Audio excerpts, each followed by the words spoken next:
Hey, Rebellious Gem here, and welcome to part 2 of my blog, Don't Out Bustle Your Hustle. It is a gorgeous day where I am today, so I thought I would come out and take advantage of this natural light and record this content. However, once I got out here, it was pretty breezy, pretty windy, so it was causing a lot of feedback. I just decided to hop in my car and record this blog while driving. So, part 2 of my blog, Don't Out Bustle Your Hustle. Hopefully you tuned into part 1, where I tried to describe how life, society, religion, our own expectations, they create the kind of person that goes through life on autopilot, never connecting with their true authentic selves, never living a life that they truly desire to live. I also described how that was my life, how I spent a lot of time in religion, going to church, reading the Bible, doing a lot of praying, volunteering. I worked tons of jobs, went to school several times, trying to find what was going to quench my soul, but never really truly finding that. So that was part 1 of the blog, and I said that in part 2 I was going to provide some suggestions or some advice on what has helped me connect with my higher self and what has helped me start to transform my life both during and after meditation. So that's what this is. But I didn't realize until I started writing part 2 of the blog that this is a lot of content, so I'm going to actually split this into 2 sections within this same video. So before I get to the suggestions that I had on what to do during and after meditation, I just want to give you 6 things to consider before we even get to the meditation piece. And don't be concerned, I do have my little cheat sheet here, but most of it is in my head, so I won't be reading while driving. So anyway, 6 things to consider before you even get into meditation. Number 1, you are the only one that can find your way to your heart's truest desires.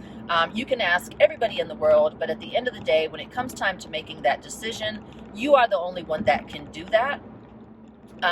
You do not need external validation to confirm what it is that you know Spirit is telling you to do in your life. So you might as well cut out the middleman and go directly to the source, the one that has the answers, which is you. Number 2, meditation is a practice, and it is just that. You will never get it perfect. It's not something that you can do 3 or 4 times and all of your life's problems will be solved. It really is truly a practice. It's something that you have to work at doing regularly. It's something that you have to work at doing consistently. Some days you get it, some days you won't. But it's definitely a practice. You want to just, it becomes a lifelong practice. And it doesn't even really matter. It's kind of a moot point for me to mention that, because you will find, if you get into it, that once you really truly find your center, once you really truly find your peace, you will want to meditate. So it becomes something that you just incorporate into your life. But anyway, just remember that it is a practice. It's not something that's a one and done, or 3 or 4 or 5 times and done. It's something that you will have to consistently do. And there's levels to it. There's, sometimes you discover that you thought you dealt with something, but it'll circle back around and you'll have to deal with it again in a different way, in a different light, with a different belief. And so things come back around. Anyway, I said that to say meditation is a practice. Keep that in mind. Number 3, make it a routine as much as possible. This was priceless advice that actually came to me from a stranger. I was just so happened to be in conversation about meditation, and I was saying how I was having a hard time connecting and a hard time quieting my mind, and they said, make it a routine. They said it's just like training a baby. When you want to train a baby to go to sleep at night, there's certain things that you do. You give them a warm bath, you warm up a bottle of milk. There's 3 or 4 things that you do that once those things happen, the baby begins to know when those things happen every day that it's time to go to bed, and the baby's mind starts preparing the child to go to bed. So it's the same thing with your own mind. If you make your meditation practice a routine, if there's 3 or 4 or 5 steps that you do consistently every time before you meditate, and you try to do them right around the same time every day. I mean, I know life doesn't allow you to consistently do something like that every day at the same time, but as much as you can. But anyway, once you do those 3 or 4 or 5 things consistently, and your brain begins to know that every time these 3 or 4 or 5 things happen, it's time to meditate, you'll be surprised at how quickly your mind goes into that meditative state when those things happen, after you've established that routine. So that was number 3, make it a routine as much as possible. Number 4 is give yourself time. I mentioned this in one of my previous blogs. It took me a little bit over a year before I actually realized for the first time that I had actually quieted my mind. But I had over 40 years of life's transactions that I was trying to work through. So hopefully it doesn't take you a year to connect. If it takes you less than a year, then hats off to you. If it takes you more than a year, please don't be hard on yourself. Like I mentioned earlier, it really is a practice, a lifelong practice. So just give yourself time. Somebody's zooming around me here. Number 5, don't worry about quieting your mind. Learn your own energy first. That is also priceless advice. If you can imagine when I first started meditating, that was one of the things that was the hardest for me, was trying to quiet my mind. And now I realize that it was more important for me to learn my own energy, to sit with my energy, to start learning when I'm in peace, when I'm joyful, when I'm calm, when I'm centered. I think that's the most important piece, is to learn your own energy first. That piece is actually crucial and really could have been number 1 on this list, but I don't think it really would have made sense, if I would have put it at number 1. But it's definitely crucial. And when I give some of the advice or the suggestions that I have on what has worked for me, I'll go more into why it's so important to really know your own energy. So that's number 5. And then number 6 is sometimes you can get into alignment and sometimes you can't. So don't be hard on yourself when you can't. And that's something that I kind of had to learn the hard way. Once I got to a place where I started learning what meditating felt like for me, and when I was in that centered space, I would get frustrated with myself when I had times or days when I couldn't get there. But that is a natural part of the journey. That's why there's never a championship. There's not a meditation championship. It's a practice. Some days you're going to be better at it than others. And so, you can't beat yourself up. And now in hindsight, I kind of laugh at myself, because there's been so many days where I tried to go in there and meditate. I tried to go in there and calm my own energy. And I finally had to say, F it. It's not working today. Let me go get a shot, or 2 or 3, depending on what's going on. I'm not a big drinker, but yeah, that's what I would have to do. Go have a shot or 2 and take my ass to bed and wake up the next day, and try to get my energy aligned, afresh, start anew again. Sometimes it's just like that. So don't get frustrated with yourself if you have a day where it just doesn't work for you. So those were the 6 things to consider, before we even get into the meditation piece. Now we're getting into the meat and potatoes of it. There are 8 bullet points that I had here, or 8 pieces of advice that I can give on what has worked for me to kind of help me connect with my higher self, and like I said earlier, begin to transform my life. This is also a lifelong practice. I think there's always levels to it. You're always going to want more. Even if you accomplish what you feel like you want to accomplish today, once you get there, you're going to want more, hopefully, and reach for more. So yeah, there's levels to this. You're always going to grow and advance. And so I'm definitely still in the middle of my journey. I don't want to sound like I'm an expert or like I'm a guru. That's what I'm saying that to say. I'm definitely no expert. I'm only giving you like what has worked for me. If you're wanting professional spiritual advice, if there is such a thing, this is not the place. This is just my personal experience and what has been working for me so far. Take that for what it is. Hopefully a little bit of it works for you. So anyway, 8 pieces of advice, or 8 things that have helped me on my journey. Number 1, remember you are the observer of the one having the thoughts, not the one having the thoughts themselves. I think when before you get into this mindfulness journey or the spirituality journey, you kind of feel like you're the one having the thoughts, right?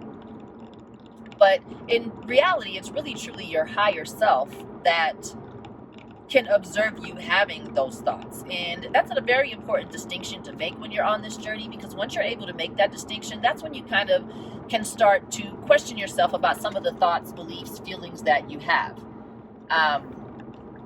Because again, you're the person, but your spirit is the one observing you. And even though your person is the one having the thoughts, your spirit is the one that can question why you have those thoughts, can question why you have those beliefs. And once you're able to start doing that, that's how you can start to reprogram some of the subconscious beliefs that you have, is when you can separate your spirit from your actual thought being and can begin to question what your thought being takes as true and, as valid in life. So that's number 1. Number 2, there are 2 different approaches that you can take during meditation, and they both work. You can ask questions of yourself and see what answers you get, or you can sit in silence and see where spirit leads you. The only thing I would say is that to remain objective and to ask objective questions. So if you ask questions of yourselves, whatever answers you get or whatever feelings you get, start asking objective questions. Okay, why did I feel that? Why did I think that? Why do I believe that? And really start questioning everything that comes up, because that's how you can get down to your true self and what is true for you and what is in alignment with you. Number 3, the first breakthrough that I had was when I started speaking to my inner child. It took me a long time to start doing that. I really thought it was kooky or weird, but now in hindsight, I understand that just about everybody has an inner child that needs healing. So speak with that child, sit and talk to it. What do you remember? Why do you remember that? Why do you feel that way? Why do you think that? Why do you believe that? Is there anything that I can do to help you? Apologize to your inner child for any of the things that may have happened during childhood, even if they're not your fault. You would be really surprised at how that can begin to transform your life when you start speaking to your inner child and healing your inner child. Let's see. Number 4, look at everything objectively and think outside of your normal story box. I think all of us have those stories that we tell about our childhood and the memories that we have and how they impacted our life. But you kind of have to go back and examine those thoughts, examine those memories, and examine those beliefs that you have as a result of those memories. And I'll give you an example from my own personal life. I always grew up feeling like nobody in my family wanted me because I bounced back and forth a lot between my mom, my dad, my grandparents. And that happened for a long time, pretty much a majority of my childhood. I bounced back and forth a lot between the same set of people. And I wasn't privy to a lot of conversations. So that kind of left me growing up with the feeling that nobody wanted to raise me, that nobody wanted me. And I lived with that belief for a very long time. And it wasn't until a couple of years ago when I was meditating, speaking to my inner child, that I had the realization that I wasn't privy to a lot of conversations. And in hindsight, I realize now that my family, these people were actually, I was getting moved back and forth around a lot because they were arguing about who could take better care of me.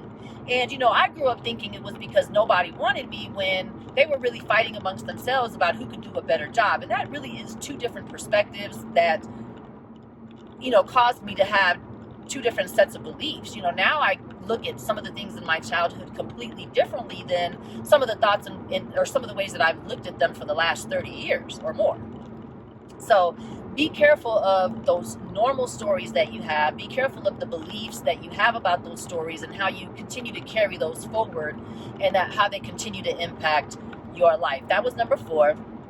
And number 5, this is number 5, 6, and 7 actually have to do with knowing your energy. And that was why I mentioned earlier in the 6 things to consider why it's so important to learn your own energy. And that they have to do with number 5, 6, and 7. And number 5 is knowing your own energy allows you to grow and begin to trust your intuition.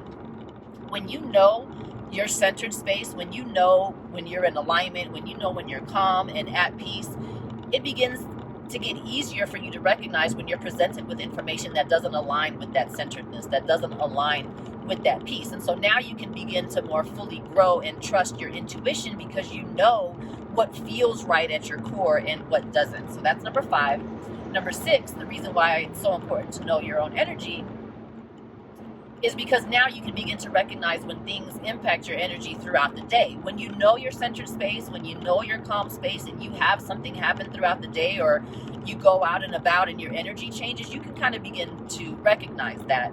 And getting into an argument with somebody obviously is going to impact your energy, but there are lots of other things that happen to us throughout the day that impact our energy on a more subtle level that we don't even recognize. For example, you can go to a market and leave that market now drained or tired or anxious because there's been so many energies around you that have impacted you. So once you know your own energy and you go out and about into the world and you say you end up going to the grocery store and now you understand, I don't feel as happy or as joyous as I did before the grocery store.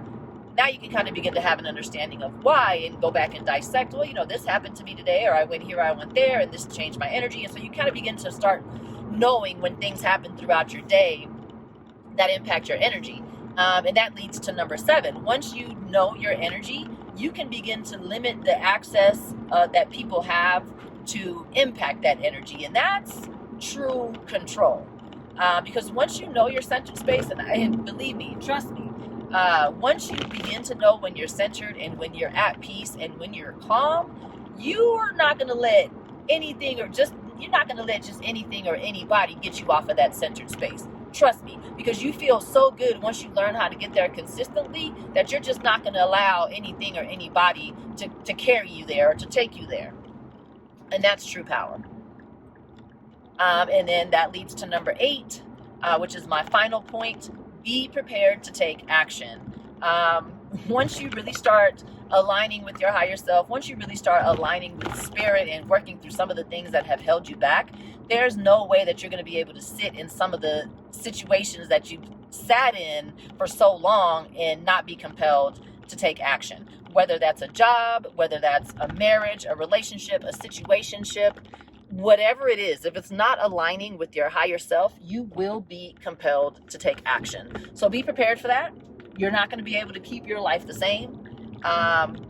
It becomes more and more uncomfortable if you just try to remain in that same space and not honor what is true to you and not honor what spirit is telling you to do and the changes that spirit is telling you to make. That's not going to sit well with your spirit at all. It will become extremely uncomfortable. And you will know. And that's the beautiful thing, is because now when you know your energy, that's how God leads us. That's how spirit leads us, is through our energy and through our emotions. What feels good is what you need to follow. And, a lot of times it's uncomfortable to follow the things that make us feel good. If you're in a relationship that you've been in for 10 years and it's an okay relationship, it's mediocre, but it's really not setting your soul on fire, it can be uncomfortable to let that person go because you've been with them for so long. But if that's not really what truly aligns with your higher self, you're not going to be able to stay in that situation, in that relationship much longer, because it doesn't bring you true satisfaction. So, yeah, that is what I had to say, in regards to some of the things that have helped me. And I'll just throw one last one in. One thing that I say to myself probably multiple times a week: nothing is a coincidence, nothing is an accident, everything is by divine order. So even when you don't understand things, you have to tell yourself that sometimes, and then later on down the line you're presented with what now makes it make sense for you. So anyway, that's part 2 of Don't Out Bustle Your Hustle. Some of the things that have helped me get into alignment with my true self, to begin to live a life that truly aligns with what I want to do, which is what started me on this business, what started me on this journey, what started me on this blog.